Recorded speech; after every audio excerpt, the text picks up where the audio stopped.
So what are the pros and the cons of starting a spice business? So in this video, we're going to go over the 30 pros and cons of launching and growing a successful spice business. And it's not always what it's cracked up to be. So I'm going to go down a list of all the good things. And of course, with every business venture, there is a downside. So I'm going to go over those as well. We're going to dive into those 30 pros and cons of spice businesses right now.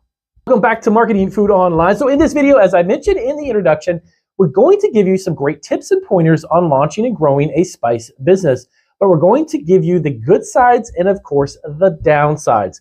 Now, as always, if this is your first video, you definitely want to hit the subscribe button. We have over 1,000 videos here on Marketing Food Online to help you, the food entrepreneur, get your business up and running.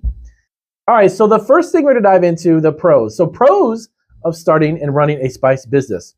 All right, so right off the bat, wide market. Everyone uses spices, obviously. They are essential in every kitchen globally. So there is a huge customer base for it already in the marketplace.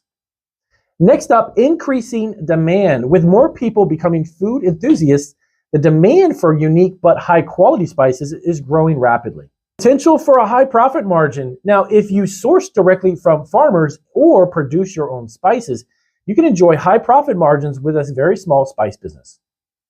Online and e-commerce selling. Spices are very lightweight, making it easy to ship, making online sales a viable option and broadening your market to nearly hundreds of millions of potential customers through Amazon, eBay, and even Etsy. Now, there's a low startup cost. Depending on the business model, starting a spice business can actually have a lower upfront cost than literally any other food business known. Now, this also has a flexible business model. It can be started from home. You can even start and sell in retail stores. You can sell it online, but the flexibility is diverse in where you can go with your commerce business. Easy to diversify. So once established, the business can easily expand into related products, things like herbs, you can do teas, or even spice blends, increasing your overall profit margin. Value addition opportunities. You can offer premium products like even organic spices, spice gift sets, or even spice blends, increasing your profit margin per transaction. Seasonal sales boost. Now, there are many spices that experience a high demand during certain seasons or festivals. So far, if you found this information helpful, definitely give us a big thumbs up. And as always, if you have any comments, leave them in the section down below in the comments.